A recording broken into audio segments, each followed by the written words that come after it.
ప్రియమైన దేవుని సంఘమా, జాగ్రత్తగా గమనించినట్లయితే ఈరోజు మనము అనుకున్న ప్రకారమే పరిశుద్ధ గ్రంథంలోని అత్యంత ప్రాముఖ్యమైనటువంటి గ్రంథము ప్రకటన గ్రంథం. ఈ ప్రకటన గ్రంథాన్ని ధ్యానించుకుందాము, ప్రతి విషయాన్ని కూడా చర్చించుకుందామని మనకు మనమే మాట ఇచ్చుకున్న మాటను బట్టి ఈ రోజు నుంచి దానిని ధ్యానించుకోవడానికి ఆరంభించాం. This is the first day గనుక మనం చాలా జాగ్రత్తగా ఉండాలి. ఎందుకంటే సాతానుడు ఈ భూమి మీద బైబిల్ అంతటిని కూడా ద్వేషిస్తాడు.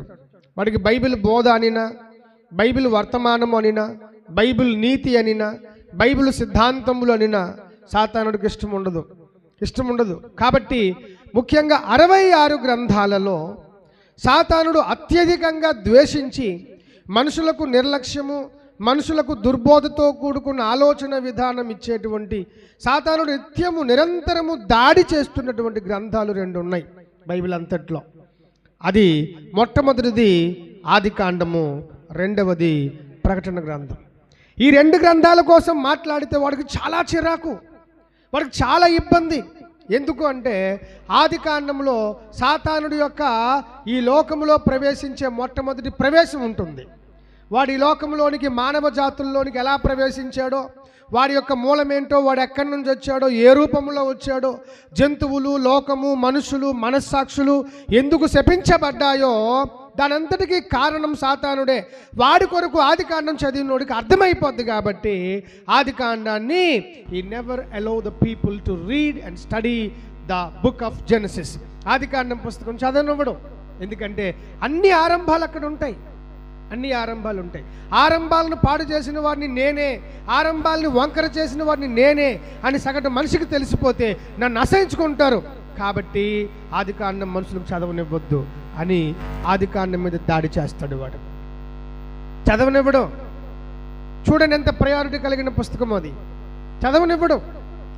ఆ తర్వాత వాడి యొక్క ముఖ్యమైన దాడి వాడి అంతాన్ని గూర్చి తెలియజేసేటువంటి ప్రకటన గ్రంథము. వాడు అంతమేంటి? 1000 ఏండ్లు వాడు బందీఖానాలో ఉంటాడు. 1000 ఏండ్లు సినిమా థియేటర్లు ఉండవు, 1000 ఏండ్లు సారా కొట్టులు ఉండవు, 1000 ఏండ్లు దొమ్మరి గుడిసెలు ఉండవు, వేశ్యాగృహాలు ఉండవు, 1000 సంవత్సరాలు ఏ చిన్న పాపము కూడా భూమి మీద ఉండదు. అలాంటి బంధించబడిన వాడు బందీఖాన, వాడు నిర్బంధించబడినటువంటి పరిస్థితి మనిషికి అర్థమైపోద్ది. కాబట్టి ఆ విషయాలన్నీ కూడా ప్రకటన గ్రంథములో వ్రాయబడ్డాయి. కాబట్టి ప్రకటన గ్రంథాన్ని చదవనివ్వడు. ఒకవేళ చదివినా ఏటండి బోర్లట, ఏవేవో ఏనుగులట, పులులట, మొదటి ముఖమట, రెండో ముఖమట, అవి ఏంటి అర్థం కావట్లేదని చెప్పేసి నీకు ఎందుకురా ఇవన్నీ, అదంతా ఒక కథల పుస్తకం రా, పక్కన పెట్టేయి అని చెప్పి భక్తి కలిగిన క్రైస్తవుడి యొక్క జీవితాన్ని, వాడి భక్తిని, వాడి ఆత్మీయతను హరించి వేసేటువంటి భయానక పరిస్థితి సాతానుడితో ఉంది. వాడికి అందుకే భక్తి పరులకు, భక్తి సాధకులకు ఆ పుస్తకాన్ని, ఏ పుస్తకము? ప్రకటన గ్రంథాన్ని చదవనివ్వడం. వాడి భూమి మీదకి రప్పించబోయే మహాశ్రమల కాలంలో వాడికి జరగబోయేటువంటి అవమానము, వాడికి అందరూ కలిపి లోకమంతా కూడా ద్వేషించేటువంటి ద్వేషము, వాడి సమస్త విషయాలు ప్రకటన గ్రంథంలో రాయబడ్డాయి. మొత్తానికి ఆదికాండంలో వాడి ప్రవేశము, చివరి గ్రంథం ప్రకటన గ్రంథంలో వాడి అంతము రాసింది. కాబట్టి ఈ 2 గ్రంథాల మీద వాడి దాడి ఎక్కువగా చేస్తాడు. దేవునికి స్తోత్రం కలుగునుగా. అందుకే దేవుడు చెప్పాడు, ఈ 2 గ్రంథాలను ప్రత్యేకించి ప్రకటన గ్రంథాన్ని దేవుని యొక్క వాక్యం చెప్తుంది 3వ వచనంలో, సమయము సమీపించింది గనుక ఈ ప్రవచన వాక్యములు చదువువాడు, ఈ ప్రవచన వాక్యములు వినినవాడు, ఈ ప్రవచన వాక్యములన్నీ గైకొనువాడు ధన్యుడు. దేవునికి స్తోత్రం కలుగునుగా. ఆదికాండం అర్థం చేసుకున్నాడు జ్ఞాని అయిపోతాడు, ధన్యుడైపోతాడు. ప్రకటన గ్రంథాన్ని అర్థం చేసుకున్నాడు ధన్యుడైపోతాడు, వాడు కూడా జ్ఞాని అయిపోతాడు. ప్రకటన గ్రంథం చదివితే వాడికి యుగాంతం అర్థమవుతుంది, ఆదికాండం చదివితే యుగ ఆరంభం అర్థమవుతుంది. కాబట్టి ఈ 2 పుస్తకాల మీద సాతానుడు ఎప్పుడు దాడి ఉంచుతాడు. అందుకే దేవుడు చెప్తున్నాడు, ఈ గ్రంథం చదవండి. If you wanted to be blessed, మీరు ఆశీర్వదించబడాలంటే, మీకు ధన్యత రావాలంటే మీరేం చేయాలి?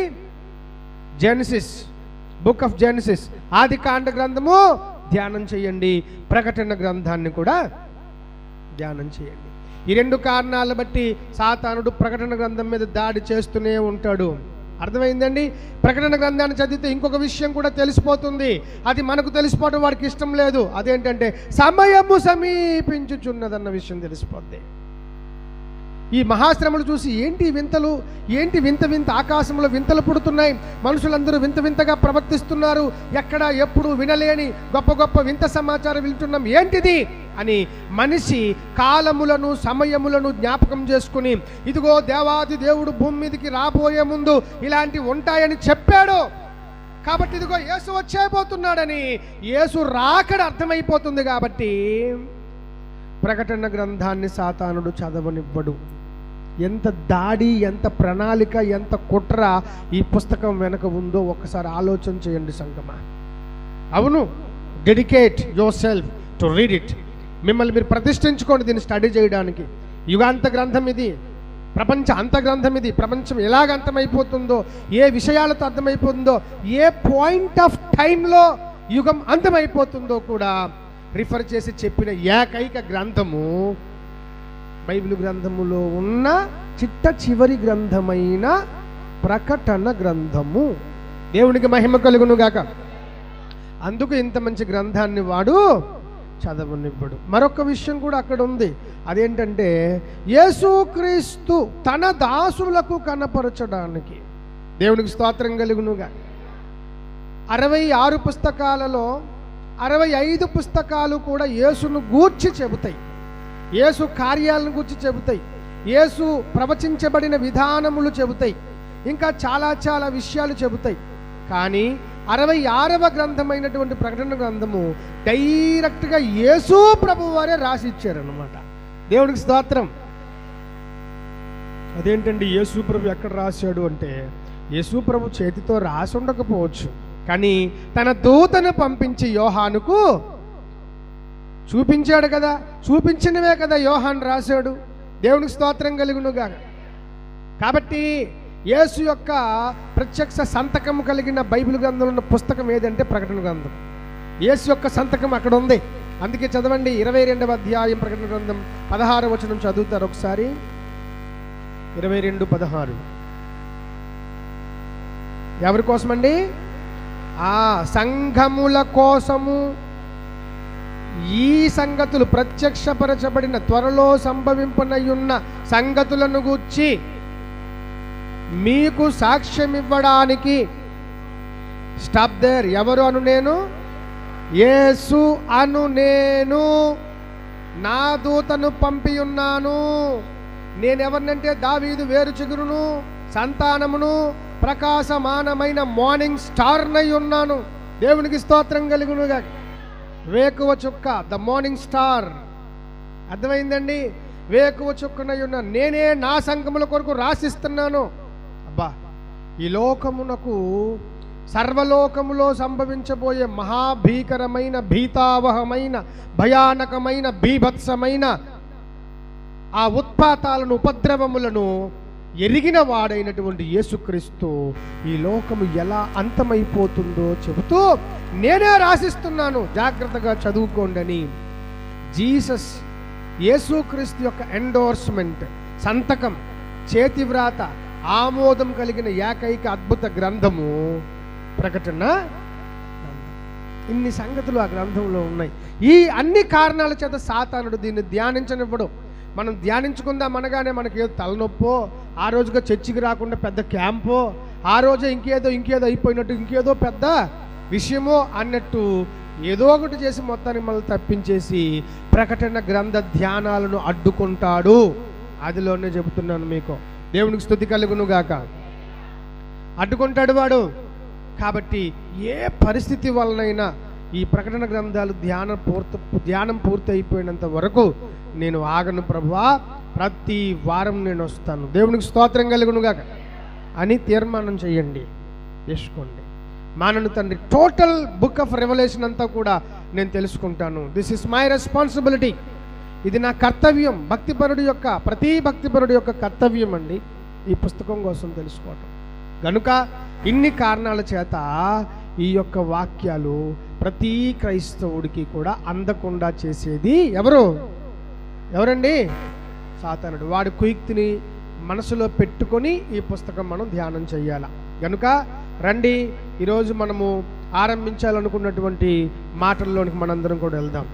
చూడండి, ప్రకటన గ్రంథము 1వ అధ్యాయం మొదలు చివరి వరకు మనం ధ్యానం చేసుకుంటామనుకునే ధ్యానములో దేవాది దేవుడు మనకు నేర్పించాలనుకున్న ప్రతి చిన్న పాఠాన్ని కూడా ధ్యానంతో నేర్చుకుందాము. అదేంటంటే యేసుక్రీస్తు తన దాసులకు కనపరచుటకు. ఎవరికండి?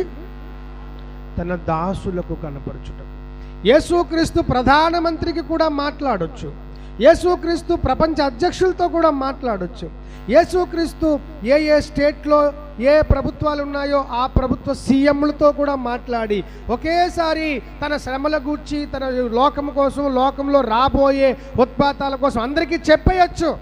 కానీ ఆయన అందరికీ ఆ విధంగా చెప్పలేదు. నువ్వు చూడొక్కసారి ఎంత ధన్యత ఉందో సంగమా నీకు. యేసుక్రీస్తు తన దాసులకు కనపరచుటకు. ఎవరికండి? దాసుడు అంటే మళ్ళీ పాస్టర్ గారు మాత్రమే అనుకుంటారేమో. ఏం కాదు, ఒక విధంగా పాస్టర్ గారు అనుకున్న తప్పు లేదు. కానీ దాసులు అంటే కేవలం పాస్టర్కే ముద్రించి వదిలేయడం కాదు ఆ పదం. ప్రతి ఒక్కరం కూడా మనం దాసులమే, ప్రతి ఒక్కరం దాసులమే. మనం అర్థమైందండి? ప్రతి ఒక్కరూ సేవ చేస్తున్నాం. దాసుడు అంటే ఎవరు? యజమానుడి యొక్క ఇష్టం ప్రకారం చేసేవాడు దాసుడు. ఇప్పుడు దేవుడి ఇష్టం ప్రకారం చేయడానికి మరి సంఘానికి ఆ చాయిస్ లేదా? ఉంది, చెయ్యాలి.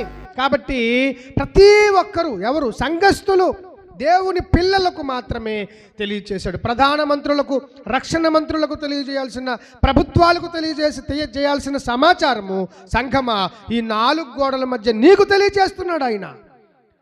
See how much responsible you are. నువ్వెంత బాధ్యతాయుతమైన పరిస్థితిలో ఉన్నావో, ఎంత బాధ్యతాపరుడు ఒకసారి జ్ఞాపకం చేసుకోండి సంగమా.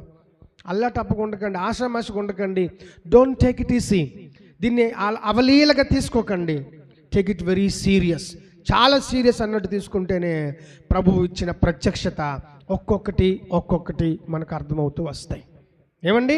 కనుక తన దాసులకు కనపరుస్తాడు దేవుడు. అంతేగాని తన దాసులు కాలేని వారికి, తనకు విధేయులు కాలేని వారికి ప్రత్యక్షత ఇవ్వడు అని లేఖనం చాలా స్పష్టంగా సెలవిస్తుంది. ఎందుకయ్యా ఇంత ప్రాముఖ్యం ఇది అంటే అక్కడ చెప్పాడు, ఈ సంగతులు త్వరలో సంభవింపనై ఉన్నవి. ఎప్పటివండివి? త్వరలో. అంటే అయిపోయిన సంగతుల, అవబోతున్న సంగతుల, జరగబోతున్న, అవబోతున్న, ఇంకా రానై ఉన్న సంగతులు. కాబట్టి ఎంత జాగ్రత్తగా ఉండాలండి మనం. సంఘం ఎత్తబడాలంటే ఎలా ఎత్తబడుతుంది? సంఘము మన జీవితాలలో అత్యంత ప్రాముఖ్యం బాబు. సంఘము అత్యంత ప్రాముఖ్యమైనది. సంఘము సర్వలోకములోకెల్లా శ్రేష్టమైనది. దేవునికి స్తోత్రం కలుగునుగాక. సంఘము ఎత్తబడడానికి దేవుడు అన్ని సంసిద్ధతలు, అన్ని సిద్ధపాట్లు చేస్తున్నాడు. కాబట్టి సంఘంతోనే ముందు చెప్తున్నాడు, సంఘస్థులారా, విశ్వాసులారా, మీరు ఎత్తబడాలంటే మీకు ఈ ఇంటిమేషన్, ఈ ప్రత్యక్షతలు, ఈ సంభవాలు మీకు అర్థం అవ్వాలి. సో ప్రకటన గ్రంథంలో ఉన్న ప్రతి సంభవము ప్రతి విశ్వాసకి అర్థం అవ్వాలండి. మీకు అర్థం అవ్వకపోతే ఎలా ఎత్తబడతారు? ఏ శ్రమ ఎప్పుడు వస్తుందో మీకు ఎలా తెలుస్తుంది? ఏ బోర్లు ఎప్పుడు, ముద్రలు ఎప్పుడు, పాత్రలు ఎప్పుడు, అంత్యక్రీస్తు ఎప్పుడు, 1000 ఏండ్ల పరిపాలన ఎప్పుడు, ఈ గోగు మాగోగు యుద్ధం ఎప్పుడు, హర్మగిద్దోను యుద్ధం ఎప్పుడు, ఇవన్నీ ఎలా జరుగుతాయి? నా పాత్ర ఎంత, సాతానుడి పాత్ర ఎంత, దేవుని పాత్ర ఎంత, ఇవన్నీ తెలియాలంటే మొత్తం ప్రకటన గ్రంథములో ఉన్న సంభవింపనయ్యున్న సంగతులు ప్రతి విశ్వాసికి తెలిసి ఉండాలి. ఏమై ఉండాలా? తెలిసి ఉండాలి. దేవుని స్తోత్రం కలుగునుగాక. తెలిసి ఉండాలి. అందుకు ఈ గ్రంథ ప్రస్తావన, ఈ గ్రంథ అధ్యయనము అంత ప్రాముఖ్యమైనది, చాలా ప్రాముఖ్యమైనది. కనుక నేను కిందికి వెళ్తున్నాను, తవ్వుకుంటూ వెళ్తున్నాను. మీరు నాతో పాటు ఫాలో అయితే ఎన్నో విషయాలు నేర్చుకుంటారు. 4వ విషయంలోకి వస్తున్నాను, బాగా వినండి. 3వ విషయంలో మీకు కొంత మాట్లాడాను, మరొక్క మాట చెప్పేసి 4లోకి వెళ్తాను. చూడండి, సమయము సమీపించినది. ఏం సమీపించింది?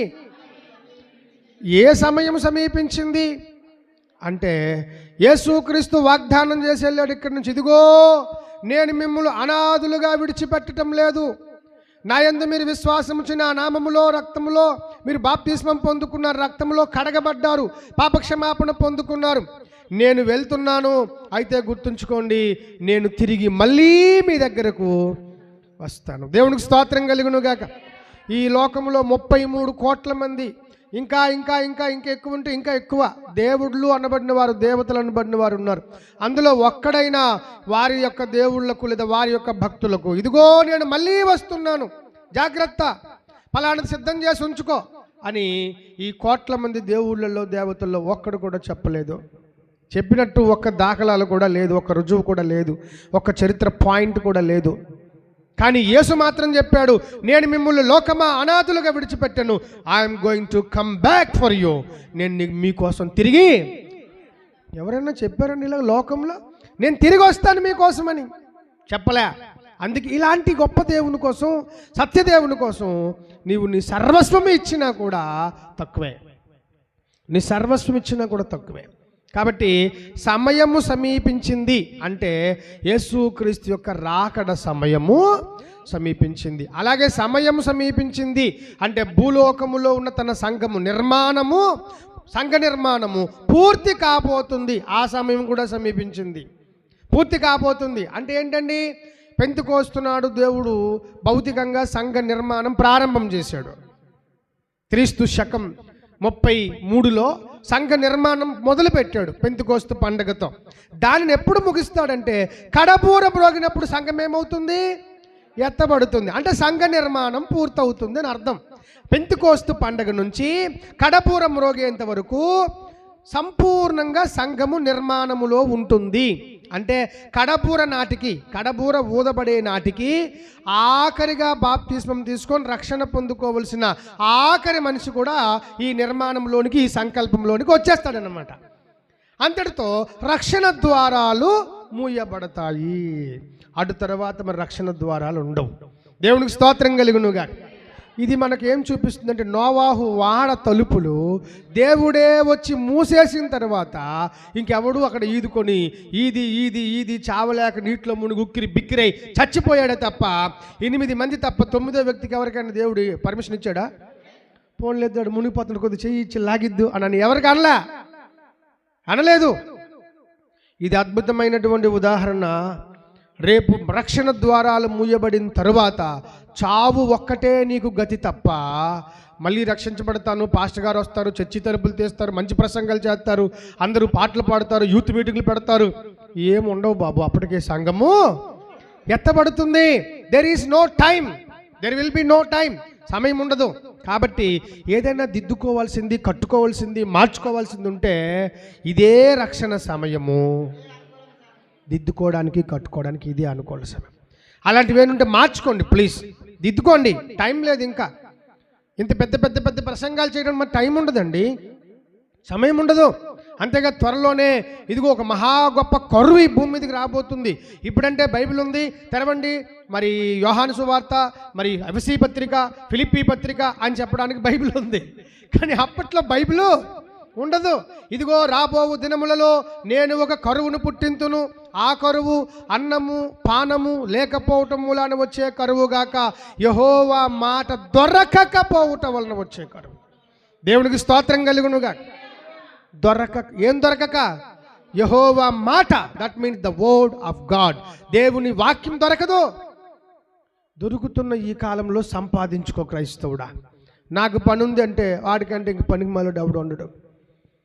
అందుకే కాలములు సమయములు గుర్తించిన వాడే క్రైస్తవుడు, వాడే క్రైస్తవుడు. ప్రభువుకు మహిమ కలుగునుగాక. సో సమయము సమీపించినది కనుక ఈ ప్రవచన వాక్యములు చదువువాడు ధన్యుడు. ఎవరండి? ఇప్పుడు మనకు డౌట్ రావచ్చు, మరి చదువుకోలేకపోతే మరి ఏ బడిలోనూ మేము జాయిన్ అయిన అనుభవం లేకపోతే మేమేం చెయ్యాలండి? అలాగ చెప్పి తప్పించుకుంటారేమో. నా పక్కనే దేవుడు సెట్ చేసాడు. దేవునికి స్తోత్రం కలుగునుగాక. ఏమన్న తర్వాత ఉంది అది. ఆ చదువుతున్నాడు చదువుతాడు కదా, ప్రసంగం చేస్తున్నాను, నేను చదువుతున్నాను. ఇప్పుడు మీరేం చేస్తున్నారు అంటే ఇప్పుడు చదువు లేనివాడు కూడా వినొచ్చు కదా. కాబట్టి నాకు చదువు రాదు కాబట్టి ప్రభు మరి నువ్వే ఏటో చూసుకుందు అనడానికి లేదు. చూసుకోవడం లేదురా బాబు, నువ్వే చూసుకోవాలి. వినడం నీకు వచ్చు కదా. Use your ears. అందుకే ఆత్మ సంఘములతో చెబుతున్న మాట. మరి చదివిగలవాడు అన్నాడా? చదువుకున్న ఎంఏ బిఈడి స్టూడెంట్ వినుగాక, బిఎడ్ స్టూడెంట్ వినుగాక, 10th క్లాస్ ఫెయిల్ అవ్వకుండా పాస్ అయిన వాళ్ళందరూ విందురుగాక అలాగన్నాడా? అల్లే చెవి గలవాడు. 10th క్లాస్ పాస్ అయినోడికే చెవి ఉంటుందా? పాస్ అవనోడు కూడా చెవి ఉంటుందా? అసలు ఏ క్లాసు చదవకపోయినా వాడికి చెవులు ఉంటాయి. దేవుడికి స్తోత్రం కలుగునుగాక. కాబట్టి ఆత్మదేవుడు సంఘములతో చెబుతున్న మాట వినగలిగిన ప్రతి ఒక్కడు కూడా విందురుగాక. ఆత్మ చెబుతున్నాడు ఈ సంగతులు. కాబట్టి చదువుకున్న వాళ్ళు కూడా ధన్యులే. ఈ మాటలు చదువుకున్నంత మాత్రాన కాదు, విన్నవాడు కూడా ధన్యుడే. ఈ 2 వర్గాల వారు ఏం చేస్తే ఇంకా ధన్యులు అవుతారంటే గైకొంటే ఇంకా ధన్యులు అవుతారు. చదువుకున్నవాడు ధన్యుడు, అవి విన్నవాడు ధన్యుడు. ఈ 2 చదివి విని గ్రహించి గైకొన్నవాడు, వాటిని ఫాలో అయ్యేవాడు ఇంకా ధన్యుడు. దేవునికి స్తోత్రం కలుగునుగా.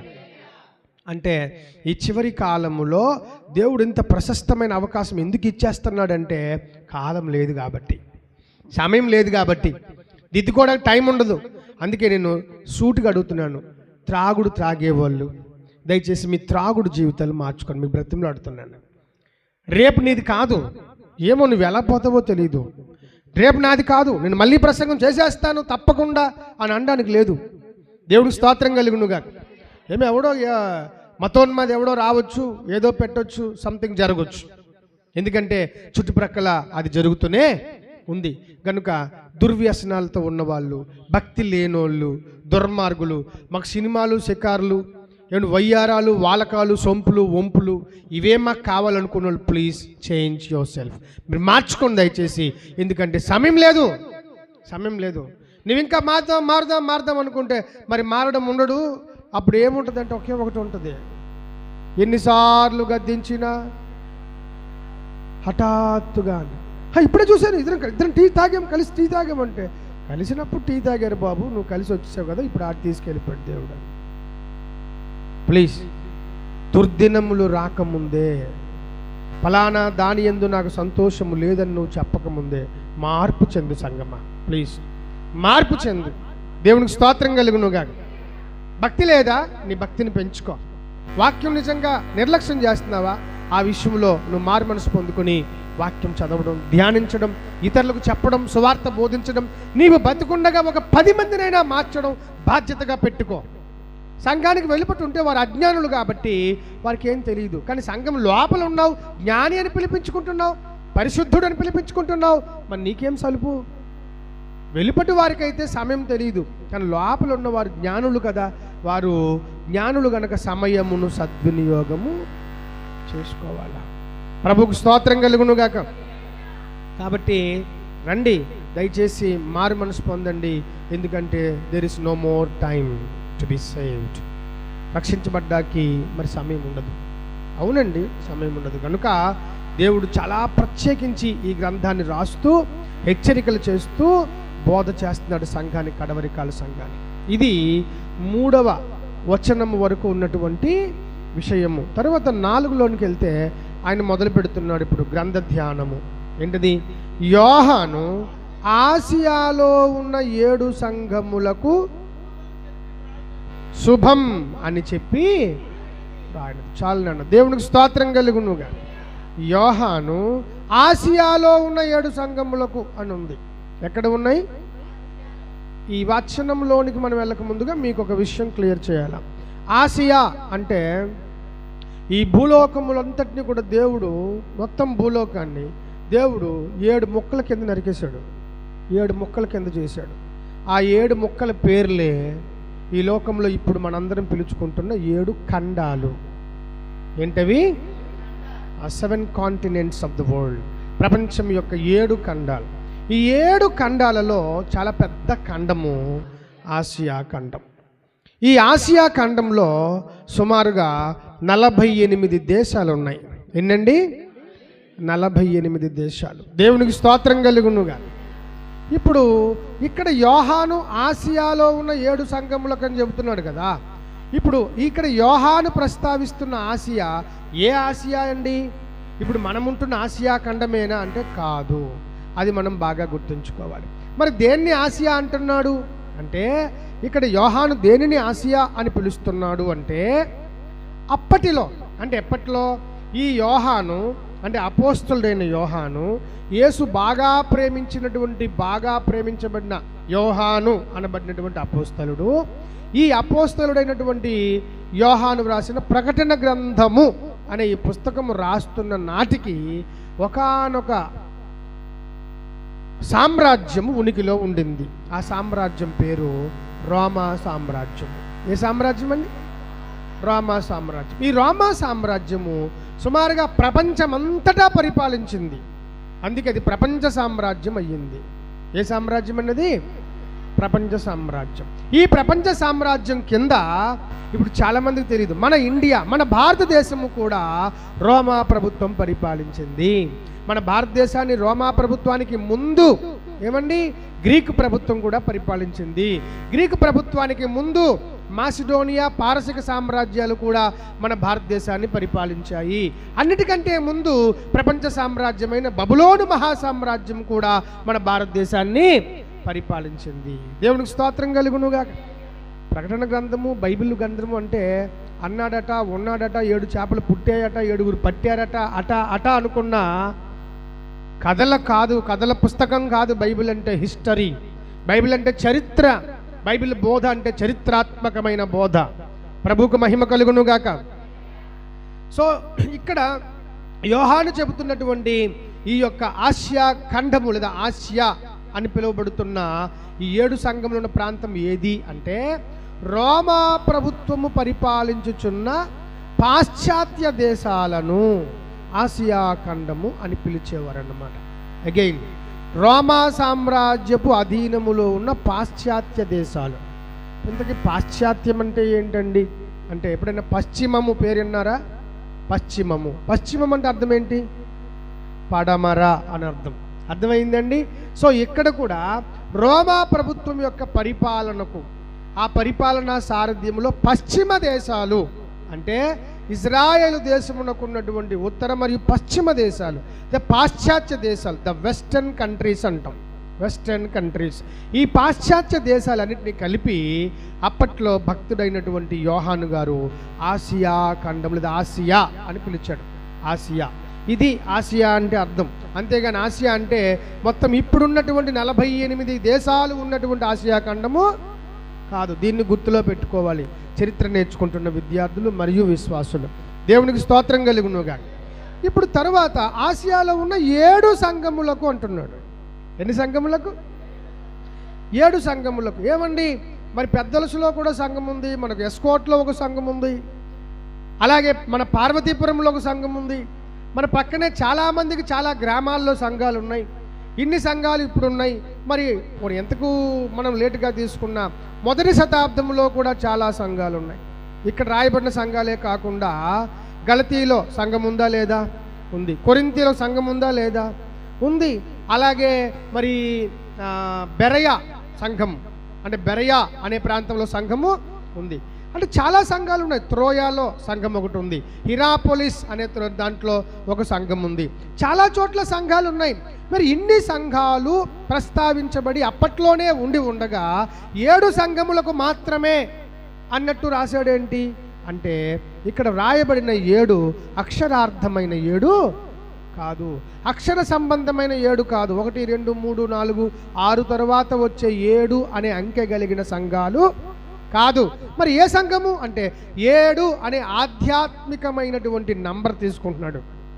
7 అంటే సంపూర్ణం అని అర్థం. దేవునికి స్తోత్రం కలుగునుగా. 7 అంటే సంపూర్ణం అని అర్థం. ఏ సంపూర్ణమండి అంటే దేవుడే తన ఆలోచనల్లో, దేవుడే తన తలంపుల్లో ఎవరినైతే లోపలికి తీసుకున్నాడో, దేన్నైతే దేవుడు సంపూర్ణం అని ఎంచుతున్నాడో ఆ సంపూర్ణం అని అర్థం. అలాగే ఆసియాలో ఉన్న 7 సంఘములకు అంటే దీన్ని కొంతమంది మళ్ళీ తేడాగా తీసుకుంటారు. 7 సంఘములు అంటే మా సంఘమే ముందుంటుందండి. మా పేరు క్రీస్తు సంఘం. ఏ సంఘం? క్రీస్తు సంఘం. ఈ బండ మీద నా సంఘమును కట్టుదును, అని యేసుక్రీస్తు వారు పలికిన సంఘమట క్రీస్తు సంఘమేనట. ఇది బుద్ధిహీనులు మాత్రమే బోధించే బోధ. ఎందుకంటే నా సంఘమును కట్టుదును అని దేవుడు చెప్పినప్పుడు ఒకవేళ క్రీస్తు సంఘమని పేరే పెట్టుకోవాలి, ఆ పేరు పెట్టుకోకపోతే అసలు మనం ఎప్పుడు పరలోకమే వెళ్ళము అనుకుంటే ఖచ్చితంగా యేసు అక్కడ ప్రస్తావించి ఉండేవాడు. ఇదిగో ఈ బండ మీద నా సంఘమును కట్టుదును, దాని ముందు పాతాళ లోక ద్వారములు అని. ఇప్పుడు పాతాళ లోక ద్వారములు క్రీస్తు సంఘం ముందు నిలువనేరవని అర్థమా? కాదు కదా. అసలు పరిశుద్ధాత్మనే నమ్మరాలు. క్రీస్తు సంఘం అని బోర్డే పెట్టుకుంటారు కానీ అసలు యేసుక్రీస్తు దేవుడే కాదని నమ్ముతారు వాళ్ళు. దేవుడని నమ్మరు కానీ క్రీస్తు పేరు మాత్రం పెట్టుకుంటారు. అర్థమైందండి? కాబట్టి ఇక్కడ ఆసియాలో ఉన్న 7 సంఘముల కంటే హెబ్రోను సంఘము, ఇది సెవెంత్ డే అడ్వెంటిస్ట్ సంఘము, లూథరన్ సంఘము, బేతేలు సంఘము, ఇక ఇంకేదో సంఘం, పెంతెకోస్తు సంఘము, ప్రొటెస్టెంట్ సంఘము, బాప్టిస్టు సంఘము, ఏమంటే సియోను పెంతెకోస్తు సంఘము, ఐపిఎస్ సంఘము, ఇంకో సంఘాలు కాదు.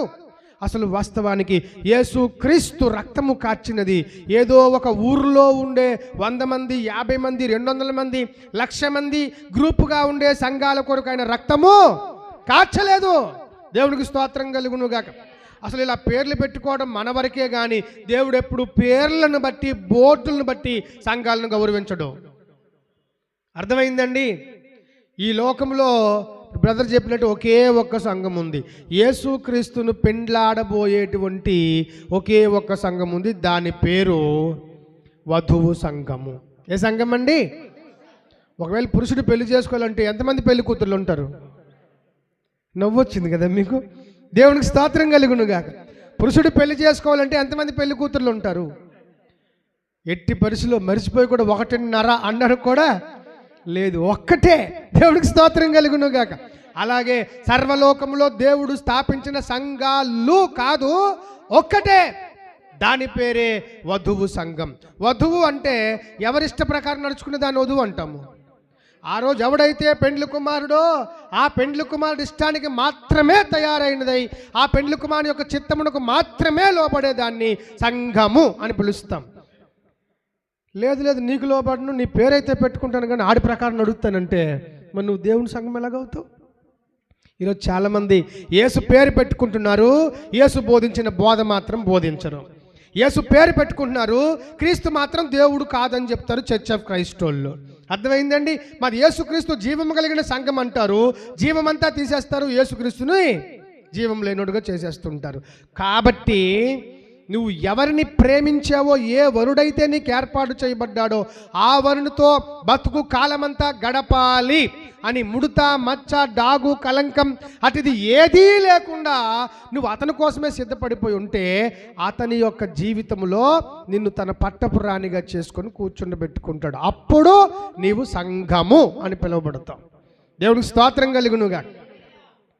అంతేగాని సంఘాలంటే ఇప్పుడు మనం ఎడగొట్టుకున్న డినామినేషనల్ సంఘాలు కాదు. అసలు డినామినేషన్ దాన్ని విభజించుకున్నటువంటి విభజిత చట్టాలు అన్ని తప్పు. అర్థమైందండి? యేసు స్థాపించినది ఒకే ఒక్క సంఘం, వధువు సంఘం. నా సంఘం, ఈ బండ మీద నా సంఘమును కడతాను. ఇంకొక పెద్ద ఇక్కడే చిక్కులో ఒక చిక్కు ఉంది, ఆ చిక్కు కూడా చెప్పాలి. చాలామంది ఈ బండ మీద నా సంఘం యేసు కడతాను అన్నాడు కాబట్టి మాది బండ సంఘం. ఏ సంఘం? బండ సంఘం. బండ అంటే వాళ్ళంటారు బండ అనే పేరు ఒక పేతురుకే ఉంది కాబట్టి మా సెయింట్ పీటర్స్ చర్చ్ ఏంటండి? Saint Peter's Church, Saint Mark Church, Saint Luke Church అని చెప్పి రకరకాల పేర్లు పెట్టుకున్నారు.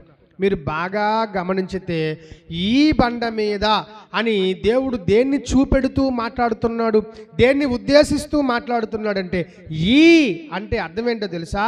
అక్కడ రాసున్న కాంటెక్స్ట్ ప్రకారం, సందర్భం ప్రకారం, ఇదిగో పేతురు నీకు నేను దేవుని కుమారుడిని అని చెప్పి ఈ నరులు రక్తమాంసములు నీకు ఈ విషయాన్ని బయలుపరచలేదు, పరలోకమందునున్న నా తండ్రి నీకు ఈ సంగతి బయలుపరిచి. ఈ సంగతి ఏ సంగతి? నేను దైవ కుమారుడినని, నేను దేవుని కుమారుడినని, సంఘము కట్టడానికి, సంఘము కొరకు, లోకము కొరకు రక్తము కాచడానికి నేను వచ్చానని నీకు బయలుపరచబడిందే. ఆ సంగతి ఏదైతే ఉందో ఆ బండ మీద, అంటే ఏ బండ మీద? ప్రత్యక్షత అనే బండ మీద నా సంఘాన్ని కడతాను. దేవునికి స్తోత్రం కలుగునుగా. సంఘానికి ప్రత్యక్షత ఉండాలి. సంఘానికి పేరు మాత్రమే ఉంటే సరిపోదు. క్రీస్తు సంఘం, church of Christ, the living church of God, the true gospel church, agape church, ఏం లేదు. అవన్నీ మనం పెట్టుకున్న ఒట్టి బోర్డులు. మనకి ఈ లోకంలో జస్ట్ ఐడెంటిఫికేషన్ కోసం పెట్టుకున్నాం. ఏ చర్చ్కి వెళ్తారంటే అడిగినప్పుడు చెప్పాలి కదా, తెలియాలి కదా. అలా బైపాస్ కాల్ ఉంటుంది కదా, ట్రూ గాస్పల్, జోహో అదా అని ఒక ఐడెంటిఫికేషన్ కోసం పెట్టుకున్న పేర్లే తప్ప యేసుక్రీస్తు ప్రత్యేకించి ఉదయం పూట ట్రూ గాస్పల్ చర్చ్ కోసం మళ్ళీ రాడు, మధ్యాహ్నం పూట సెవెంత్ డే వాళ్ళ కోసం మళ్ళీ రాడు. ఏమంటే సాయంకాలం పూట హెబ్రోన్ కోసం వెళ్తే ప్రార్థనలు ఎక్కువ ఉంటారు కాబట్టి సాయంకాలం చేసి వెళ్దాం వాళ్ళ దగ్గరికి అని చెప్పి సాయంకాలం చేసి హెబ్రోన్ వాళ్ళ దగ్గర రాడు. ఇలాగ ఎన్నిసార్లు వస్తే ఈ భూమి అంతా అతలాకుతలము అయిపోద్ది. అసలు యేసుక్రీస్తు భూమి మీదకి ఎన్నిసార్లు రావాలి? ఒకసారి రావాలి. ఆయన వచ్చినప్పుడు మృతులందరూ ఏమవుతారు? ఇప్పుడు అన్నిసార్లు ఆయన వస్తే ఇప్పుడు చచ్చి బతికి అయిపోతారు వీళ్ళందరూ. ఇదంతా పెద్ద గందరగోళం టాపిక్ కాదా? బుద్ధి ఉండదు. మా సంఘం కోసం ప్రత్యేకించి వస్తాడు. బుద్ధిహీనుడా, మీ సంఘం కోసం తెల్లారి 5 గంటలకు రాడు. యేసుక్రీస్తు మధ్యాకాశంలోనికి ఒకే ఒక్కసారి అప్పటికి వధువు సంఘం సిద్ధంగా ఉంటే ముడత, మచ్చ, డాగు, కలంకం, బోధ విషయంలోను, విశ్వాసం విషయంలోను, పరిశుద్ధత విషయంలోను ఎవరైతే సిద్ధంగా ఉంటారో వారందరినీ తీసుకొని వెళ్ళిపోతాడు. దేవునికి స్తోత్రం కలుగును గాక. దీని పేరు వధువు సంఘం. అంతేగాని ఆర్సిఎం సంఘం, సెవెంత్ డే అడ్వెంటిస్ట్ సంఘము, ఇంకేదో సంఘం కోసం దేవుడు చెప్పట్లే. ఇది అందరూ గ్రహించాలి. అందుకే ఆసియాలో ఉన్న 7 సంఘములకు శుభం. దేవునికి స్తోత్రం కలుగునుగాక. అంటే సార్వత్రిక సంఘమునకు ఏం కలుగునుగాక? శుభం. ఇక్కడ మనకు కాసేపు ఆగి ఇంకొక విషయం ధ్యానించాలి. సంఘములకు శుభం అంటున్నాడు. శుభం అంటున్నాడంటే వాళ్ళు అశుభములో ఉంటారు అని అర్థం. మళ్ళీ శుభం అంటున్నాడు. భయపడకు అని ఎవరిని అంటామండి? ఆల్రెడీ భయపడుతున్నోడిని భయపడకు అంటాం. దేవునికి స్తోత్రం కలుగునుగాక. ఇక్కడ కూడా దేవుడు శుభము కలుగునుగాక సంఘములారా అంటున్నాడు. అంటే ఈ మహాశ్రమల కాలములో సంఘము బహుభయంకరమైనటువంటి భయము, బహుభయంకరమైనటువంటి అశుభము, కీడు, దుర్మార్గతలో సంఘం నడుస్తూ ఉంటుంది సంఘం భూమి మీద. కాబట్టి అప్పుడు సంఘానికి ఓదార్చి సంఘానికి శుభమివ్వడానికి ప్రభువే సంఘం మీద తన అధికారం చూపించి దాన్ని దిద్దుతూ ఉంటాడు, కడుతూ ఉంటాడు. దేవునికి స్తోత్రం కలుగునుగాక. వారికి శుభమిస్తుంటాడు. అంతేకాదు ఈ సంఘము అనే దాంట్లో చాలామంది కడవరి కాలంలో ముద్రలు 7 ముద్రలు ఉన్నాయా? 7 ముద్రల కాలంలో భూమి మీద సుఖం ఉంటుందా, శ్రమ ఉంటుందా? శ్రమ. అలాగే 7 బోర్లు ఉంటాయా లేదా? ప్రకటన గ్రంథంలో 7 బోర్లు ఉంటాయి. ఇప్పుడు 7 బోర్ల కాలంలో సుఖం ఉంటుందా, శ్రమ ఉంటుందా? మహాశ్రమలు ఉంటాయి. అలాగే 7 పాత్రలు కూడా ఉన్నాయి. 7 పాత్రలలో సుఖం ఉంటుందా, లేకపోతే మంచి సౌఖ్యం ఉంటుందా? సౌఖ్యం ఉంటుందా, శ్రమలు ఉంటాయా? శ్రమలు ఉంటాయి. మరి ఇంత గొప్ప శ్రమలలో సంఘానికి ఇప్పుడు శుభము అంటున్నాడు. అంటే అర్థం ఏంటంటే ఆ రోజు లోకమంతటి మీదికి రాబోయే ఉగ్రత, లోకమంతటి మీదికి కలగబోయే మహా భయంకరమైనటువంటి ఉత్పాతం, శ్రమ, భీతావహ పరిస్థితుల మధ్య సంఘానికి శుభం. సంఘానికి మాత్రమే శుభం. ఎవడు సంఘానికి చెందుతాడో వాడికే శుభం. దేవుడికి స్తోత్రం కలుగును గాక. ఎవడు వధువు సంఘములో ఉంటాడో వాడికే శుభం. వధువు సంఘములో లేని వాడికి శుభము లేదు, సుఖము లేదు, ఏమీ లేదు. చూడండి, ఒక స్టెమ్తో ఏమంటారు, ఒక మొదలుతో కొమ్మలు అంటిపెట్టుకొని ఉంటే అద్భుతంగా ఫలిస్తాయా? మొదలు వదిలేసి కొమ్మలు కాసేపు మాకు అక్కడ ఉండాలని ఉంది, నువ్వు ఎక్కడే ఉండు అని చెప్పి కొమ్మలన్నీ ప్రయాణం కట్టి టూర్ వెళ్ళేసి వచ్చాయనుకోండి, ఏమవుతాయి? ఇటు నుంచి వెళ్ళడమే తప్ప అటు నుంచి రావడము. అలాగే జీవము కలిగిన దేవుని సంఘం, క్రీస్తు సంఘం, క్రైస్తవ సంఘం, రక్తము కాచబడిన సంఘం, దేవుని రక్తములో కడగబడిన సంఘానికి వేరుగా ఉండాలని నువ్వు అనుకుంటే నువ్వు వెళ్ళిపోవడమే తప్ప తిరిగి రావడం ఉండదు. క్రైస్తవుడా, ఉండదు. పాడైపోతావు, నువ్వు పాడైపోతావు. సంఘానికి వేరుగా ఉండాలని చూడకు. నా అర్థం మన సంఘంలో ట్రూ గాస్పల్ చర్చిలో వేరుగా ఉండాలని నా అర్థం అది కాదు. అసలు దేవుడు కడుతున్న సంఘానికి వేరుగా ఉండకు అని అర్థం. అర్థమైందా? మన చర్చికి దగ్గరగా ఉండండి. ఎక్కడి నుంచి వెళ్ళిపోతే మీరు పాలగాడలేదు నేను, అది చాలా పెద్ద ప్రమాదం పోదా. దేవుడికి స్తోత్రం కలుగునుగా. అది కాదు నేను చెప్పింది, బాగా అర్థం చేసుకోవాలా. దేవుడు కడుతున్న సంఘములో నీవు ఉండాలి. దేవునికి స్తోత్రం కలుగునుగా. నువ్వు నాట్లు వేస్తున్నారండి, నాట్లు అంటే ఉడుపు అంటాం కదా, ఉడుపు వేస్తున్నారు. వరి నాట్లు, వరి ఉడుపు ఉడుస్తున్నారు. చేతిలో ఉన్నటువంటి ఆ యొక్క పన ఉంటుంది కదా, ఆకులు కట్ట, దాంట్లో నుంచి ఉడుస్తారు. లేకపోతే వీడు ప్రతిసారి సీతానగరం వెళ్ళి ఒకటి తీసుకొచ్చి ఇక్కడ ఉడిసి మళ్ళీ బస్సు ఎక్కి సీతానగరం వెళ్ళి మళ్ళీ తీసుకొచ్చి ఉడుతారా? చేతిలో ఏ ఉంటాయో అవే ఉడుస్తారు. దేవునికి అందుబాటులో ఎవరుంటారో వాడే ఫలిస్తాడు. దాని అర్థం అది. దేవునికి స్తోత్రం కలుగునుగాక. దేవునికి అందుబాటులో ఉన్నోడు అక్కడే ఫలిస్తాడు, దేవునికి అందుబాటులో లేనోడు ఫలించలేడు. అంటే వీడు సంఘము లోపల ఉంటే సంఘ సారాంశము, సంఘ ప్రభువు, సంఘ కార్యాలు, సంఘ సత్యము, సంఘము యొక్క సమస్త సంకల్పాలు దేవుడు వీడితో మాట్లాడుతుంటాడు. సంఘంలో లేనోడితో వీడెక్కడో ఉంటే మాట్లాడుతుంటాడా? మాట్లాడలేడు. సో సంఘము చాలా ప్రధానమైంది. ఈ భూలోకంలో, ఈ దుష్టలోకంలో, ఈ పాపిష్టి లోకంలో దేవుడు చేస్తున్న అతి పరిశుద్ధమైన కార్యం ఏంటో తెలుసా? పరిశుద్ధమైన సంఘము నిర్మాణము చేస్తున్నాడు. అది పరిశుద్ధ కార్యం.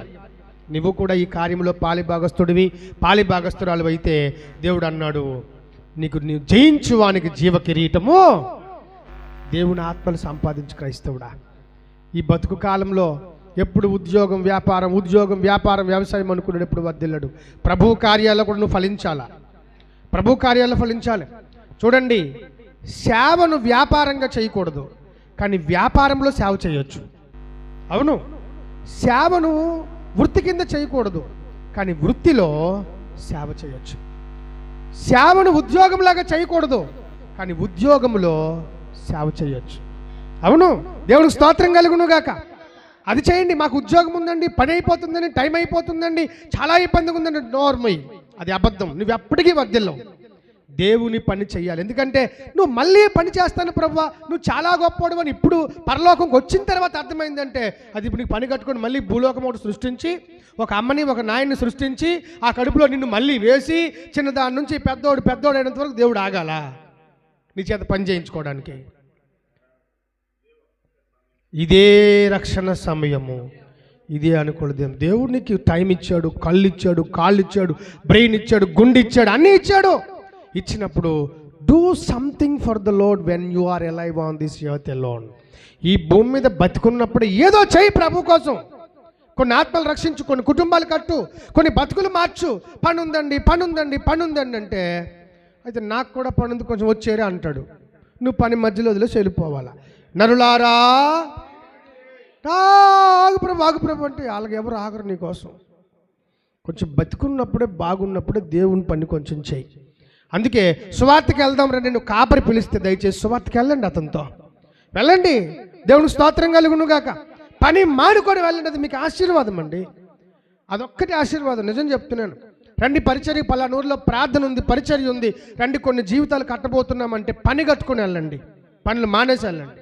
దానికి సాకు చూపిద్దామంటే కాపర ఏం చేయలేడు కదా. దేవునికి స్తోత్రం కలుగునుగాక. కనుక ఈ సమయం తక్కువ ఉంది, దయచేసి ఉన్న సమయాన్ని వాడుకొని ముమ్మరంగా నీ పని చేసుకుంటూనే సువార్త చెయ్యి. ఏ అంట్లు తోముకుంటూ దేవుని కోసం పాడుకోలేమా? ఏ ఆటో తోలుకుంటూ ఒకటికి సువార్త చెప్పలేమా? నువ్వు చెప్పలేకపోతే ఇప్పుడు టెక్నాలజీ గేట్లో మీద మొబైల్ ఫోన్లో వేసేయి, ఆడే వింటాడు, చచ్చినట్టు వింటాడు. బయట వాళ్ళు అయితే సినిమా పాటలు వేసుకుంటారు, ఊగిపోతుంటారు బూత్ పాటలన్నిటికీ. అది కాకుండా ఒక మెసేజ్ పెట్టేయి, వాడు వింటాడు. వాడు 20 కిలోమీటర్లో 30 కిలోమీటర్లు వెళ్తాడు. ఈ లోపు వాడికి అర్థమైపోద్ది, ఓహో ఇది నువ్వు చెప్పలేదు, నీకే తప్పు లేదు, అదే చెప్పేస్తుంటుంది. దేవుడికి స్తోత్రం కలుగునుగాక. సువార్త అండి చెయ్యొచ్చు, నీకు మనసు ఉండాలి, కానీ యేసుని ఏ విధంగానైనా అందించవచ్చు లోకానికి. ఈ లోకం గతించిపోబోతుంది, నటన గతించిపోబోతుందండి. నువ్వు కూడా దాంతోపాటే గతించిపోకుండా ముందే కొద్ది మందినైనా రక్షించు ప్లీజ్. నీ మాటలతో, నీ డబ్బులతో, నీ 10 రూపాయలతో, 100 రూపాయలతో రక్షించు కొంతమందిని. నాశనములో నుంచి, అగ్నిలో నుంచి లాగినట్టు కొందరిని లాగండి. అదే మన బాధ్యత అండి. దయచేసి ఎప్పుడు చెప్పు, నాకు బోల్డ్ పని ఉందంటే మరి ఇంక నీకు ఎవడు ఏం చేయలేడు. నీకు ఏ పని లేకుండా చేసేస్తాడు మొత్తం. ఇప్పుడు బోల్డ్ పని ఉందంటే, అందుకే శపించుకున్నాడు దావీదు, యెరూషలేమా నా ముఖ్య సంతోషము కంటే నేను నిన్ను హెచ్చుగా ఎంచని ఎడల నా కుడి చేయి పడిపోవునుగాక, నా నాలుక అంగిటికి అంటుకునుగా. నేను చెప్పించట్లేదు మీకు. దేవుడు పని చేయకపోతే నా కుడి చేత్తో ఏం లాభం అండి? ఇది పడిపోవడమే మేలండి. పక్షవాతం కూర్చోబెడతారు, ఆ భార్య బిడ్డలో ఇలాగ ఆనంటరా అంటుంటే పోసేస్తారు, ఏదో ఒకటి వాళ్ళకి ఇష్టం లేకపోయినా పోసేస్తారు. ఎందుకంటే వాళ్ళు ఎక్కడికి వెళ్ళాలి, టైం అయిపోతుంటుంది, తాగురా అని చెప్పేసి పోసేస్తారు. ఎంత పడతారు ఇప్పుడు, ఎంతకు నాయనైనా అమ్మైనా. దేవుడికి స్తోత్రం కలుగునుగా. విసిగిపోతారండి వాళ్ళు, మనుషులండి వాళ్ళు. అలాం పెద్ద దేవదూతలేమి, మనుషులు. ప్లీజ్, నీ చెయ్యి పడిపోకముందే, నీ కాలు పడిపోకముందే ఈ చేత్తో 4 పత్రికలు పంచు, 4 కుటుంబాలకి రక్షించుకుంటావు కదా.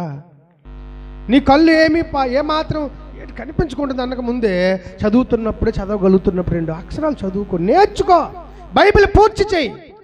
దేవుని మాటలు అర్థమవుతాయి, దేవుని ప్రణాళికలు, దేవుని తలంపులు, దేవుని లోతు అర్థమవుతుంది.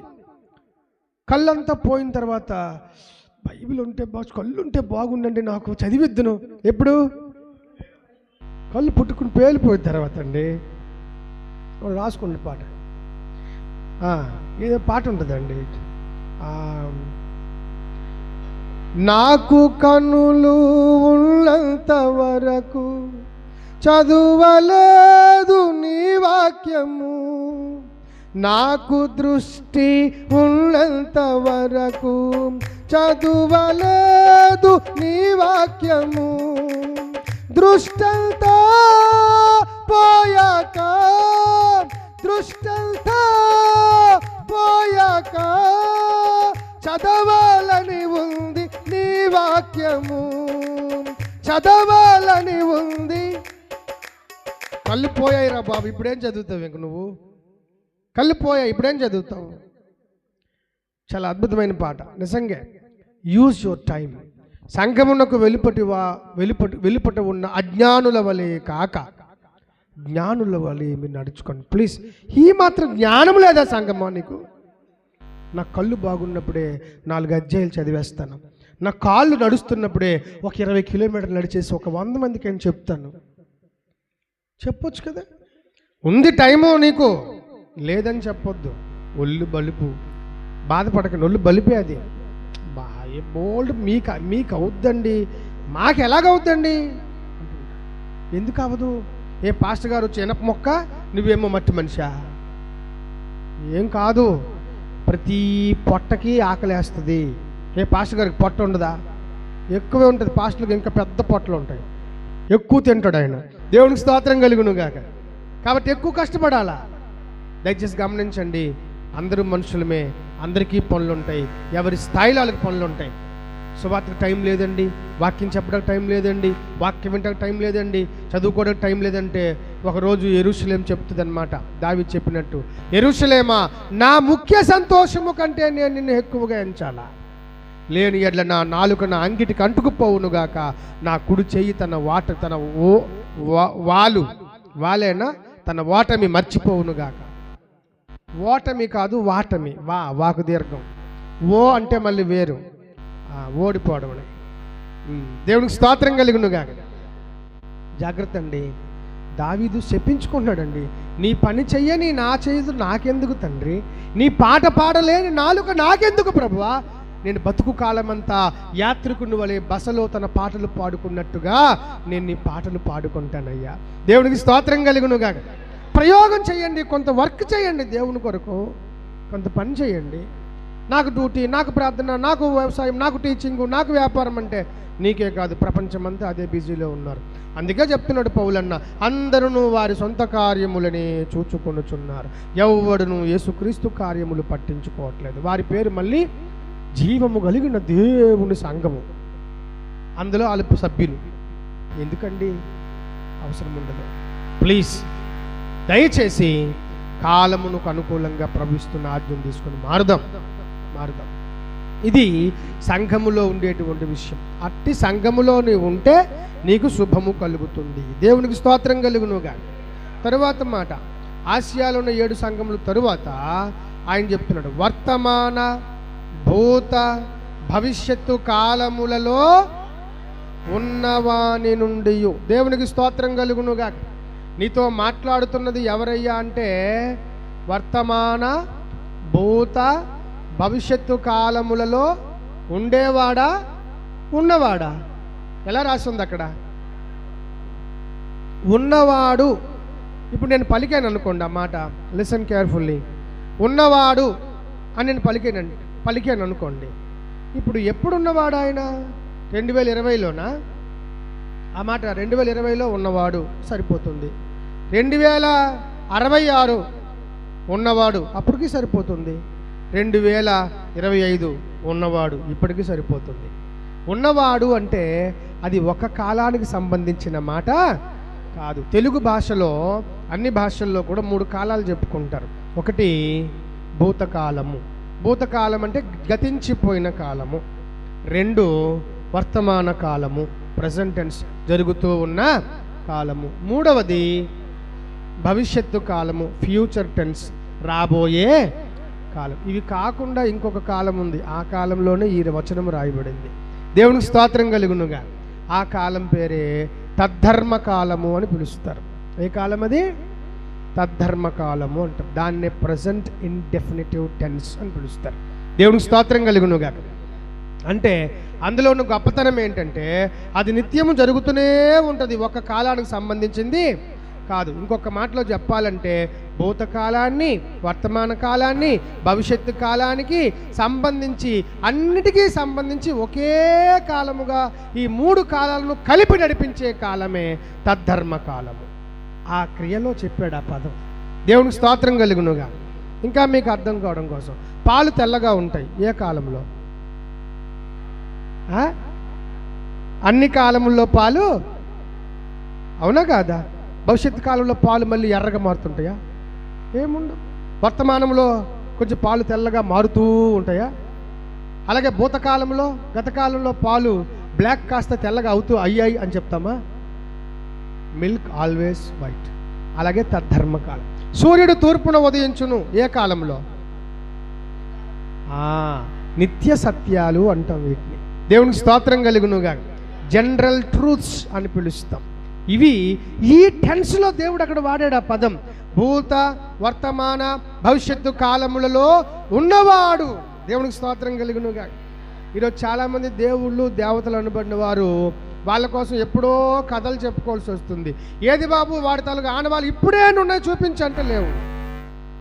అందుకు ఒక యేసు ప్రభువే చెప్పాడండి, ఇదిగో నేను మృతుడనైతిని గాని యుగ యుగములు సజీవుడనై ఉన్నాను. దేవునికి స్తోత్రం కలుగునుగా. యేసుక్రీస్తు నిన్న, యేసుక్రీస్తు నేడు, యేసుక్రీస్తు ఇంకా రాబోయే కాలంలో 66 రీతులుగా ఉంటున్నాడు. ఎన్ని రీతులుగా? బైబిల్ నేర్చుకోండి జాగ్రత్తగా, వాక్యం నేర్చుకుని వెళ్ళండి. ట్రూ గాస్పల్ చర్చిలో ఎవడు వాక్యం లేకుండా, బట్టలు లేకపోయినా ఉంటే పర్వాలేదు, అన్నం లేకపోయినా ఉంటే పర్వాలేదు, కానీ వాక్యం లేనివాడు మాత్రం మన చర్చిలో ఉండకూడదండి. దేవునికి స్తోత్రం కలుగును. కానీ వాక్యం లేనివాడు ఉండకూడదు, వాక్యం ఉన్నోడు ఇక్కడ ఉండాలి. ఇక్కడ ఉంటే వాక్యం ఉన్నోడే ఉండాలి. దేవునికి స్తోత్రం కలుగును. కానీ అంత గట్టిగా తయారవ్వండి. అర్థమైందా? మన దేవుడు సర్వకాలములను తన స్వాధీనములో పెట్టుకొని ఈయనే నడిపిస్తున్నాడు. కాలపురుషుడు ఈయన. ఎవరండి? కాలపురుషుడు. అలాంటి కాలపురుషుడి నుంచి మనకు మెసేజ్ వచ్చిందండి. ఆ మెసేజే ప్రకటన గ్రంథం. దేవునికి స్తోత్రం కలుగునుగా. కాలం నడిపించేవాడు ఆయన, కాలపురుషుడు.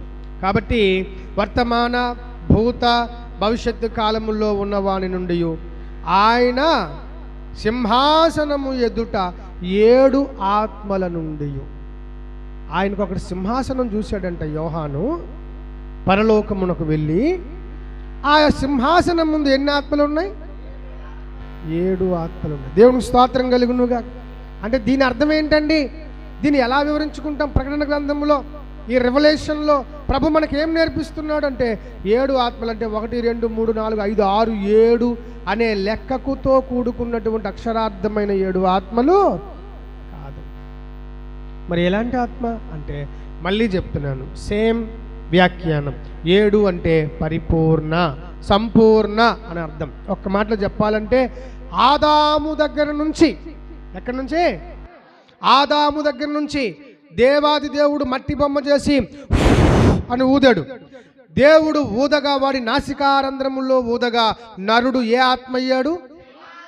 జీవాత్మ అయ్యాడు. అంటే ఆదాములో ఏ ఆత్మ ఉంది అంటే ఆత్మ ఈ భూమి మీదికి వచ్చుట ఒకటో ఆత్మ అని 1 నంబర్ చెప్పుకోవడానికి ఎవరి ఆత్మ మొట్టమొదటిది? ఆదాము ఆత్మ మొట్టమొదటిది. అక్కడ నుంచి ఇప్పటి వరకు ఇంకా ఈ లోకం ఎంత కాలం ముందుకెళ్తుందో, ఎన్ని కాలాలు బతుకుతుందో అన్ని కాలాల్లో చిట్ట చివరి ఆత్మ కూడా ఈ అన్ని ఆత్మలకు దేవుడైన, సకల శరీర ప్రాణ ఆత్మలకు దేవుడైనటువంటి దేవాది దేవుని సింహాసనం యొద్ద నుంచి ఒక సందేశం వచ్చింది అని అర్థం ఆ మాటకి. దేవుడికి స్తోత్రం కలుగునుగాక. నా ఆత్మ ఎవరిది? దేవుంది. నీ ఆత్మ ఎవరిది? మనందరి ఆత్మలు. ఇంకా పెద్ద ట్విస్ట్ ఏంటంటే, బయట లోకులు ఉంటారు కదా, అన్యులు, వారి ఆత్మలు కూడా నరుని ఆత్మ అత్తోరు పెట్టిన ఆస్తి అని లేదు అక్కడ. అలా లేదు. నరుని ఆత్మ యెహోవా వెలిగించిన ఆ దీపం ఉండగానే ఈ ఆత్మ కోసం నువ్వు నేర్చుకోవాలి. ఆ దీపం ఆరిపోయిన తర్వాత, సారీ ప్రభువా, నాకు ఒక్కసారి వెలిగించి ప్రభువా, మళ్ళీ అయితే భూలోకంకి వెళ్ళి మళ్ళీ తాగని ప్రభు అంటే, వద్దురా, నీ వెలిగించిన ఇన్ని ఎలుగు చాలు, ఆరిపోయి ఉండని చెప్పేసి అక్కడే ఉండమంటాడు. ఇంత చీకటి ఉంటుంది అనుకోలేదు ప్రభు అంటే, అవునరా, నీకు వెలిగించి వదిలేసాను కదా, మరి నీకు చీకటి ఎలాగ ఉంటుంది? ఆరిపోయిన తర్వాత అనుకుంటే ఎంత అంధకారమా బతుకు అని. కొంచెం వెలుగుతున్నప్పుడే చూసుకో బాబు, దీపం ఉన్నప్పుడే ఇల్లు ఏం చేసుకోవాలా? చక్క పెట్టుకోవాలా. దేవునికి స్తోత్రం కలుగునుగాక.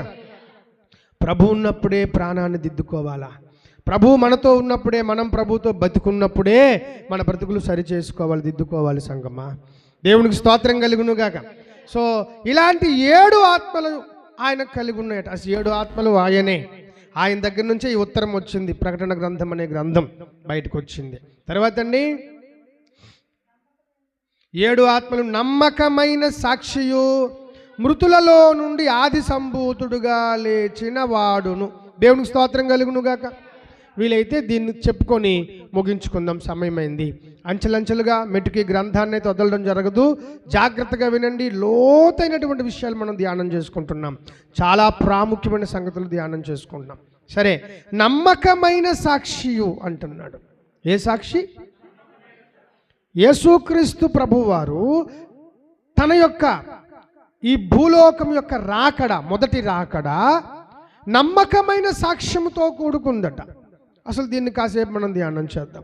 నమ్మకమైన సాక్షి. అసలు సాక్షి అంటే అర్థం ఏంటి? సాక్షి, విట్నెస్ అంటే అర్థం ఏంటి? తెలుగు చెప్పండి. సాక్షి. ఇప్పుడు సాక్ష్యం ఎందుకు ఉండాలా? సాక్ష్యం ఎందుకు? రుజువు ఎందుకు ఉండాలా? దేనికి అవసరం పడుతుంది? తప్పు ఏదో ఒప్పేదో నిర్ధారణ చేయడానికి సాక్ష్యం కావాలి. అర్థమైందండి? అలాగే విడుదల కావాలంటే ఖచ్చితంగా ఒక సాక్షి మీద, 2 సాక్షుల మీద, 3 సాక్షుల మీద, జైలు పెట్టేసిన వాళ్ళకి అడగండి, వాళ్ళు చెప్తారు బాగా. అర్థమైందండి?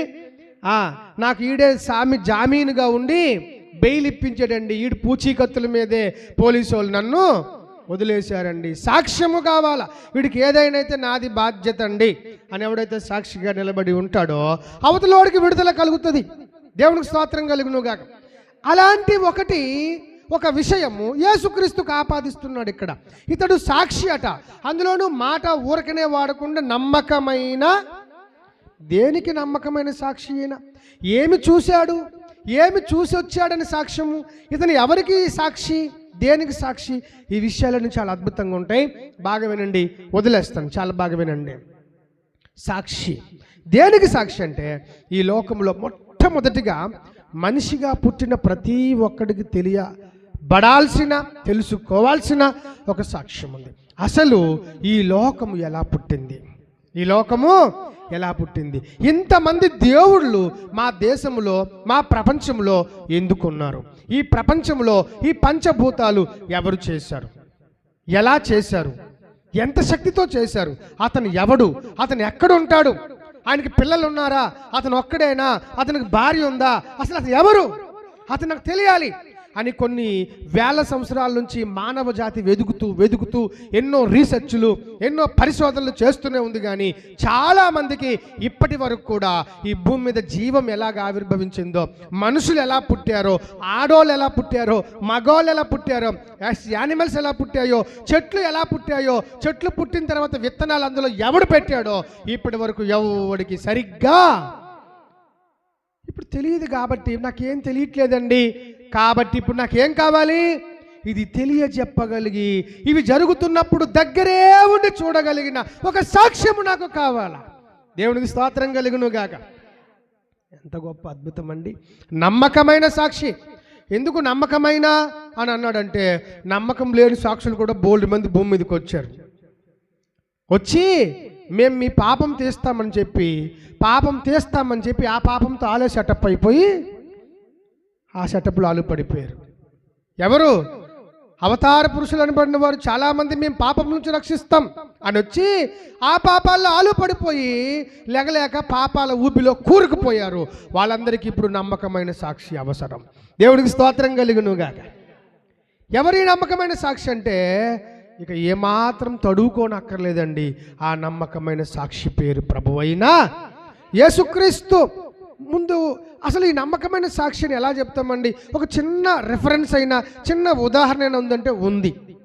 తెరవండి సామెతల గ్రంథం 8వ అధ్యాయం.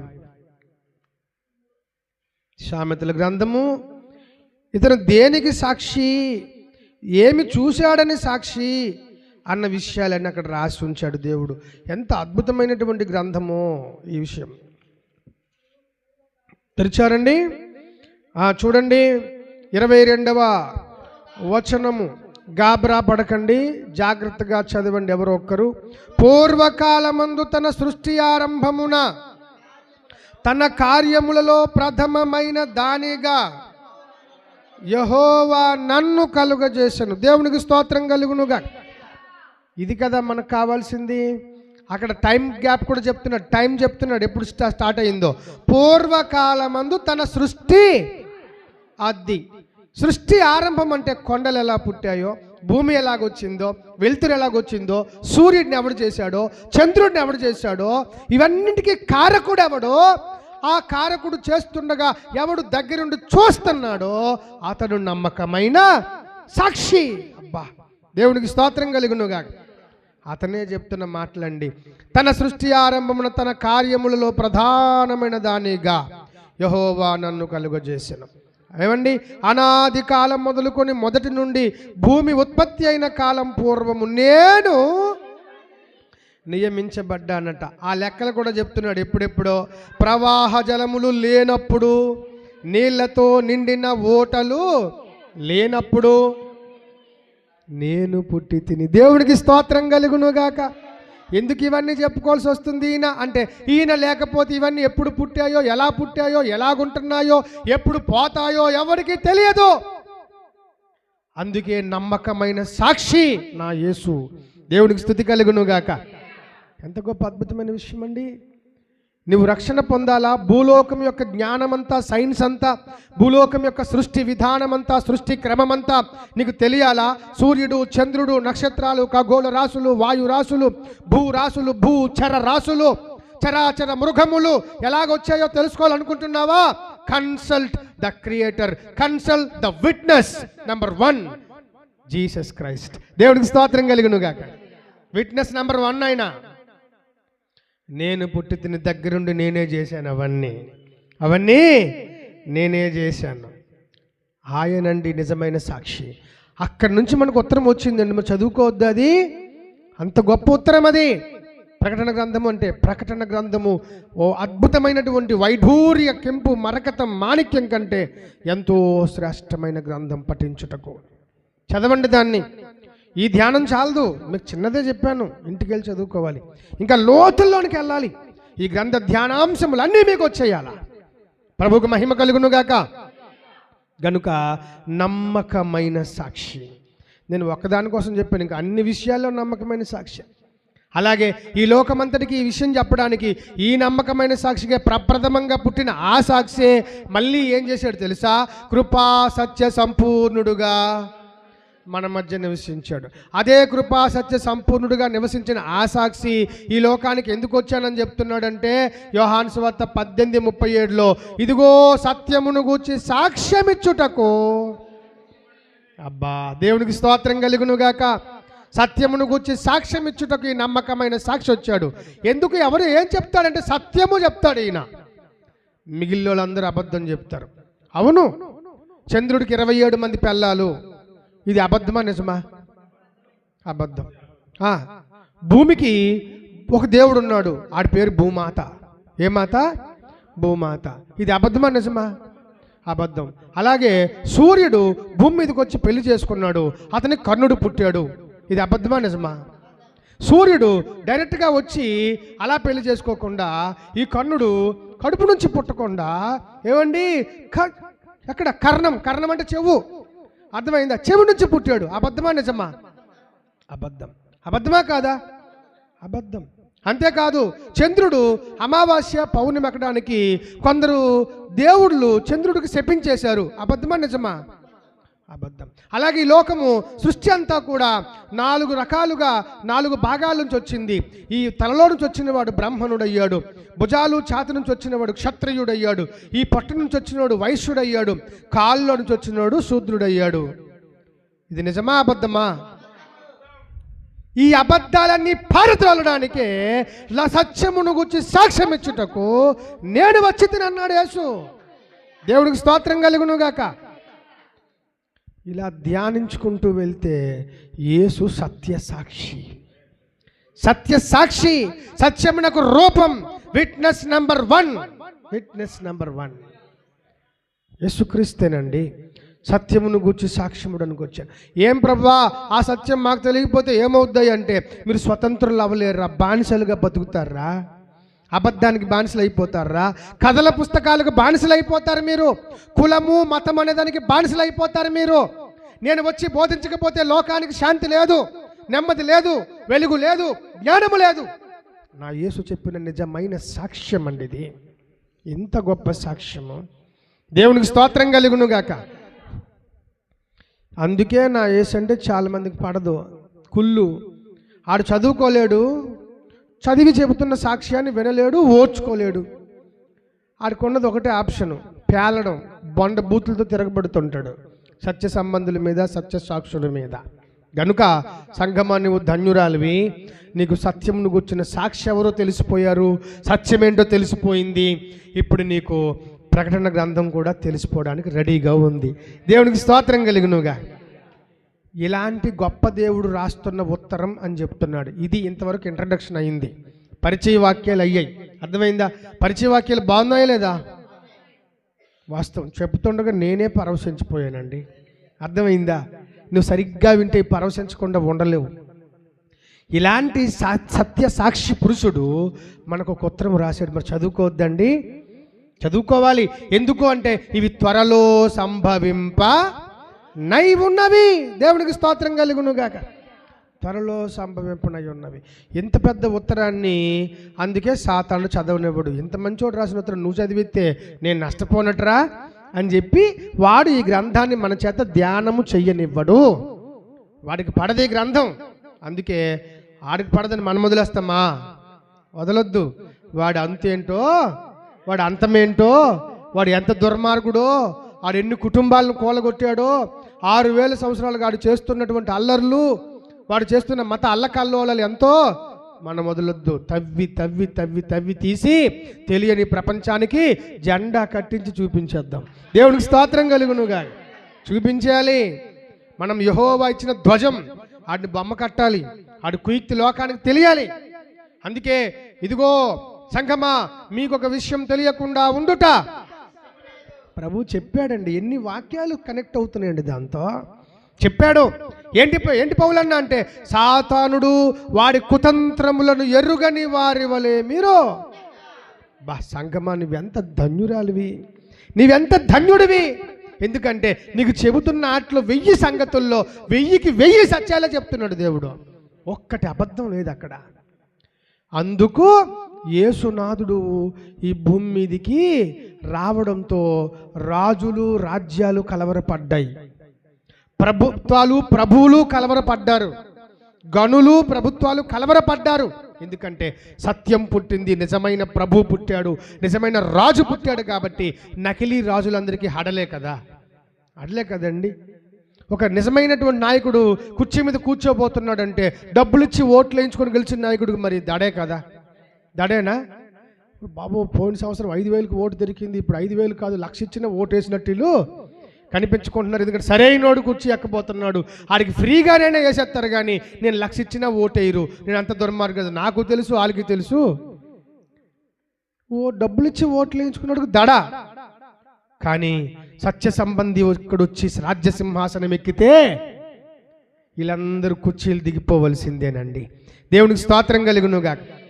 అవును, త్వరలో ఈ సత్య సంబంధి ఈ భూమి మీదకి వచ్చి యెరూషలేము అనే నడిబొడ్డు మీద, భూలోకపు నడిబొడ్డు మీద ఎక్కడైతే ఆయన జన్మించాడో అక్కడే కుర్చీ వేసుకొని, ఎక్కడైతే పిడిగుద్దులు గుద్దించుకున్నాడో, ఎక్కడైతే సిలువ వేయించుకున్నాడో, ఎక్కడైతే ఉమ్ము వేయించుకున్నాడో, ఎక్కడైతే ఇదిగో బోధకుడా నీవు నిజంగా క్రీస్తు అయితే దిగిరా, మమ్మల్ని కూడా దించు అని తిట్టించుకున్నాడో, అదే నడిబొడ్డు మీద ఎక్కడైతే రక్తము నేలపాలైపోయిందో అదే నడిబొడ్డు మీద కుర్చీ వేసుకొని రాజుల రాజుగా సర్వభూలోకమును పరిపాలించబోతున్నాడు ఆయన.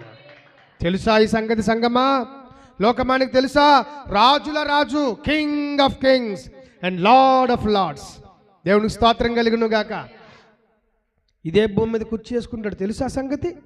ఈ గ్రంథంలోనే దేవుని చిత్తమైతే 1000 ఏండ్ల పరిపాలన అనే ఒక టాపిక్ ఉంటుంది. అక్కడికి వెళ్ళిన తర్వాత ఈ మహారాజుని మనం సందర్శించేద్దాం, వదలొద్దాం. దేవునికి స్తోత్రం. మెట్టుకు ఇప్పటికి మన ధ్యానాంశాన్ని ఇక్కడతో వదులుదాం. వచ్చే వారం మిగిలిన ఎపిసోడ్లన్నీ తప్పకుండా దాన్ని కంటిన్యూ చేసేద్దాం. ఎవరు వదలకండి. అంతవరకు దేవుడు మనల్ని ఆత్మతో నింపుతూ ఉండునుగాక. ఆమేన్. దేవుడి మాటలు దీవించు.